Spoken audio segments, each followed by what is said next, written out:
عمران خان کو گرفتار کر لیا گیا۔ جی ہاں، chairman P T I Imran Khan کو آج لاہور زمان پارک سے گرفتار کر لیا گیا اور انہیں عدالتی حکم کے مطابق 5 سال کے لیے نااہل کر دیا گیا اور 3 سال کی قید سنائی گئی اور 1 لاکھ روپیہ جرمانہ کیا گیا۔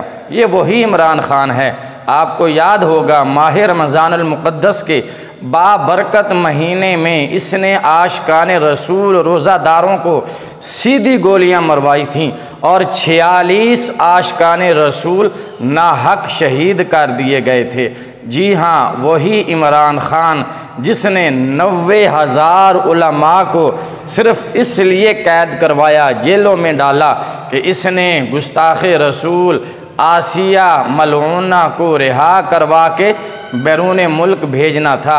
اس گستاخہ کو رہا کروا کر بیرون ملک بھجوانے کے لیے اس نے 90,000 علماء کو ناحق جیلوں میں ڈالا، ان پہ تشدد کیا اور کئی علماء اس کے تشدد کی وجہ سے جیل میں شہید ہو گئے، جان کی بازی ہار گئے۔ جی ہاں، وہی عمران خان جس نے ایک کرکٹ میچ کروانے کے لیے مسجدوں کو تالے لگوا دیے تھے، مسجدوں میں جمعہ نہیں ہونے دیا تھا۔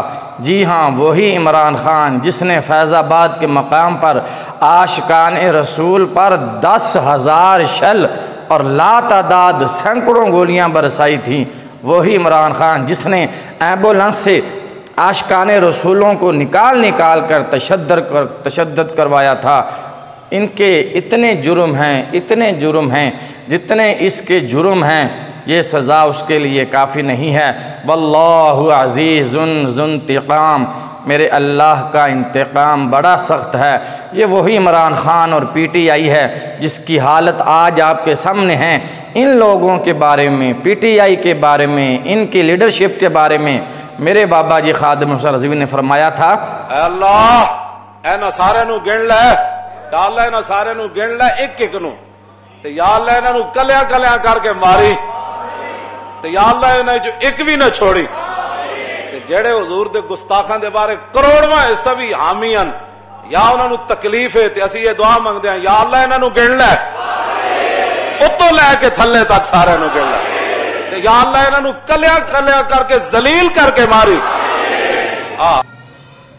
جی ہاں، سنا آپ نے میرے بابا جی کیا فرما رہے ہیں کہ یا اللہ انہاں نو چن کے ماری، ذلیل کر کے ماری، ایک نو چن کے تباہ و برباد کری، ذلیل کری۔ آج میرے بابا جی خادم حسین رضوی کی دعا پوری ہو گئی۔ اس مرد قلندر، اس درویش اللہ کے ولی کی آج بدعا پوری ہوئی ہے کہ یہ ذلیل و رسوا ہوا ہے اور اس کی پوری جماعت پی ٹی آئی ذلیل و رسوا ہو رہی ہے۔